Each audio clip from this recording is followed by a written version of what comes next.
The search for a midfielder is on, as Mikel Arteta tries to strengthen his title charge. Today we'll get the latest from a potential big money move for Milinkovic Savic to the pursuit of Danilo Oliveira. We'll also find out what's happening with Cody Gakpo and get the Arsenal breakdown from the World Cup.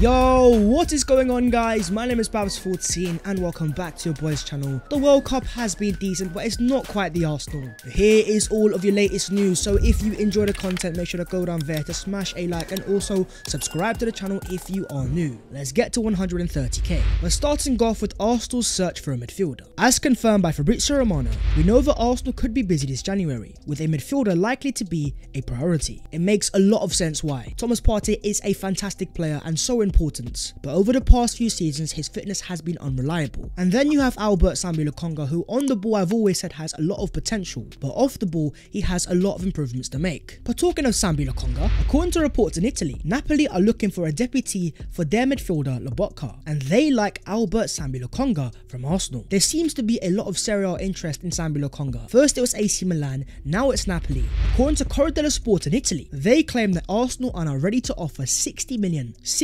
pounds plus Sambi-Lokonga for Milinkovic Savic after reigniting their interest in the player. Milinkovic Savic is a superstar midfielder, 27 years of age, playing for Lazio in the Serie A. This year he has 10 goals and assists in just 14 appearances from midfield. Last year it was 22, and standing at 6'4" tall, this guy's a bit of a powerhouse, and as shown by his heat maps, he does play a lot of his minutes on the right hand side. Going forward, he's a very dynamic player. He would offer Arsenal a massive goal threat, but he's not quite a number 6 profile. So as Fabrizio Romano says, despite reports to the contrary, I am told there were no talks for Milinkovic Savic to Arsenal in the summer. We will see what happens in the future, but in January it's going to be really difficult to see him leaving Lazio. The price tag we're talking here is 75 million euros. And Milinkovic Savic is one of those players that ever since he signed for Lazio in 2015, he's constantly been linking moves away. But now that he's in the peak of his powers, comment down below and let me know if you want to see Arsenal sign Milinkovic Savic. This video is brought to you by the wonderful people at Displates. Displates are metal posters of the highest quality, and these guys have a range of elite options, from brands like Marvel to DC and even Star Wars. They've also got a gargantuan collection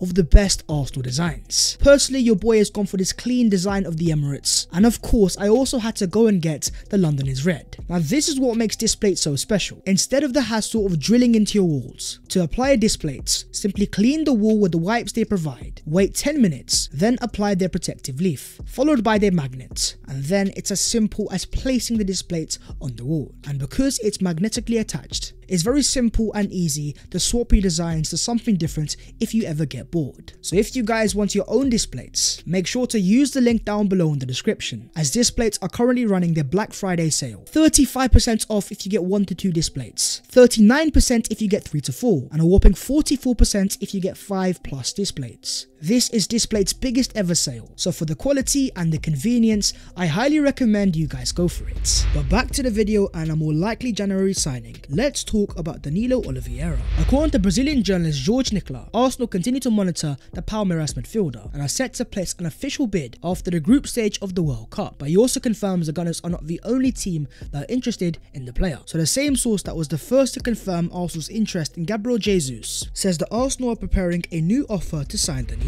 But according to Fabrizio Romano, at the moment there is still no change in the situation. Danilo is one of the players on Arsenal's list since July. He's appreciated and the relationship with his agents is very good for sure. With the contacts of Edu Gaspar being the former director of the Brazil national team, it makes a transfer a lot easier. But as Fabrizio Romano adds, there are still no changes in negotiations with Palmeiras or the player's side. I think we'll have to wait a little bit longer to find out Arsenal's next moves. With the amount of consistent reports coming out of Brazil all claiming that Arsenal are preparing a brand new offer and that Palmeiras are open to a sale, at this moment it feels like a transfer is a bit inevitable. But what about the wide forwards? Well, let's talk about Brighton's Leandro Trossard. Recently you've had the agent of the player confirm that he spoke to Arsenal in the summer, and in terms of Fabrizio Romano, he says it was never an advanced negotiation with Arsenal. Trossard is now performing great for Brighton, and I think he's a very good player, but I don't see him leaving in January. Having scored 7 goals in the Premier League this season, playing for Brighton as a left winger and sometimes centre forward, he's out of contract at the end of the season. There have been some reports that he could leave on a cut price price deal in January, and Trossard's a player that over the past few years has scored some very important goals against Arsenal. His best season at Brighton was last season, where he scored 8 league goals, and even though I don't think Trossard has any standout attributes, entering the peak of his powers a full Belgium international and a bagload of Premier League experience, even though he won't be Arsenal's main target, it might be worth keeping an eye on him. But on the topic of excelling wide forwards, Cody Gakpo has been on fire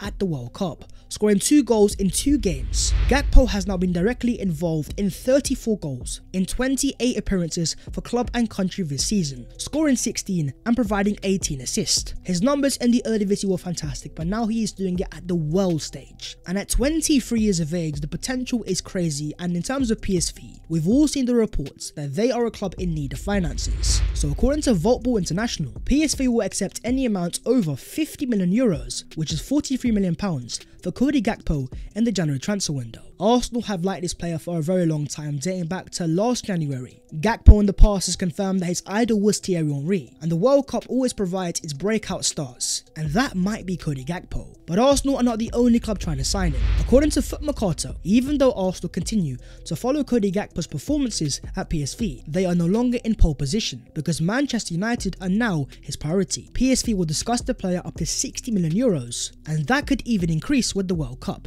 Even though United have just signed Anthony and also have Marcus Rashford, I'm not sure why, but they also want to sign Cody Gakpo, and with their current manager being Erik ten Hag, a fellow Dutchman, that could be seen as an advantage. And in the case of Arsenal, who need far more of a right winger, as much as Arsenal fans love the idea of Gakpo at the Emirates Stadium, I don't think he's going to be a priority. Let's move on to the Arsenal breakdown at the World Cup, and starting off with a masterclass from the USA #1 goalkeeper, the Arsenal #2, and someone who kept a clean sheet as soccer drew with football. A Matt Turner masterclass, who made 3 saves, had 45 touches, 20 accurate passes, 1 diving save, 4 high claims, 10 throws, 15 recoveries, and a 7.9 overall FootMob rating. His saves were fantastic, and his ability to come and claim the ball under pressure was also very decent. But what definitely caught the eye was his on-ball ability. The confidence, the calmness, the composure, passing out to the back with ease, showing a fantastic range. There was even a point where he was so confident, he started to dribble out to the back. From the Matt Turner that we saw in the first few Arsenal games, this guy was transformed, and it seems like the coaching at Arsenal of Mikel Arteta and the Arsenal goalkeeping coaches have worked their magic. But on the other hand, and with the case of England,